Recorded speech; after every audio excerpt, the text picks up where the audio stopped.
So it's a rainy night in February 2019, and I'm in Sacramento sitting at the back of a quiet brew pub, crying. We're both crying. I've just heard a story that has left me shaken. The story, in fact, that brings me to this stage tonight. Now, people ask me how I got into storytelling, and I've always loved hearing and telling stories, but I haven't always been the most empathetic listener. Sometimes I'm just so painfully type A, tragically tone deaf, emotionally inept, that I don't see the person telling the story. In my mid-20s, I have two teenage coworkers at summer camp, and these are my friends, Martin and Jocelyn.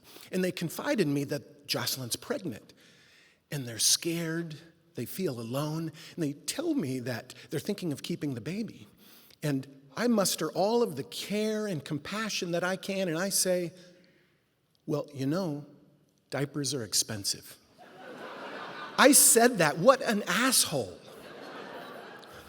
So a few years later, I'm working at an outdoor science program, and I'm swarmed with kids. It's chaos, and this one little guy comes up, and he wants to show me a leaf. And he says, John, I found this leaf over behind the log, and there's these bumps on it and these little prickles, and there was a bug on it, and I think he smiled at me, and he's eating these holes in it. Here. To this kid, this is the most amazing leaf since the invention of leaves. And I hold it up and I say, wow. And I drop it at his feet, and I move on to the next kid. Again, what a grade A asshole. Now, fortunately, there's only a few more stories like that. I will spare you. I've matured, I've grown, but something happened to me in February 2019 that changed me. Something that rewired my heart. So 5 months earlier, I had heard that a friend and coworker, who I will call T, had experienced a tragic, traumatic loss. And he immediately took a leave from work and he dropped out of life. 5 months later, we've arranged to catch up over beers. And initially, we just talk about trivial stuff. Movies, football, mutually irritating coworkers. It's a favorite topic of ours.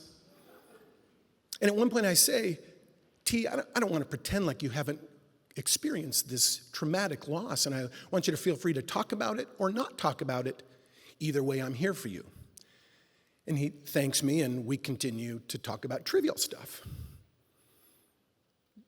But eventually, slowly at first, he begins to wade into the unfathomably deep waters of his grief. And he proceeds to tell me the most painful story of trauma, heartbreak, love, and loss that I have ever heard. And as I sit there listening to his words, I see him. And I see his broken humanity, and it is so dark and so painful.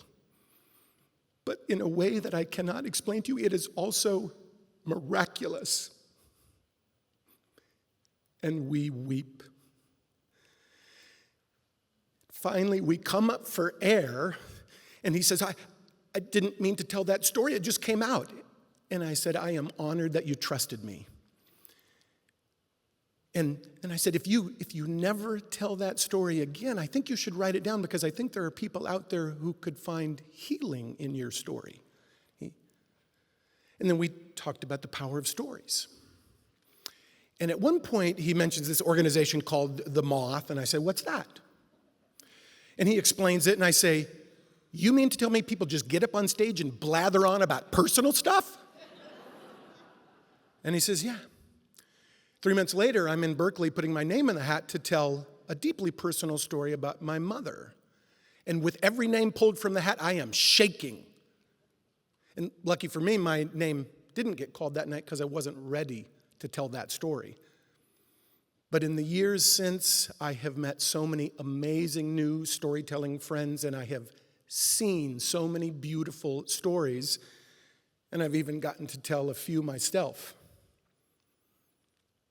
I'd have given anything to take away T's pain that night, and I hope he knows that I am still so moved by his courage in the face of loss. and that I will be forever grateful to him for helping me find my storytelling family. Thank you.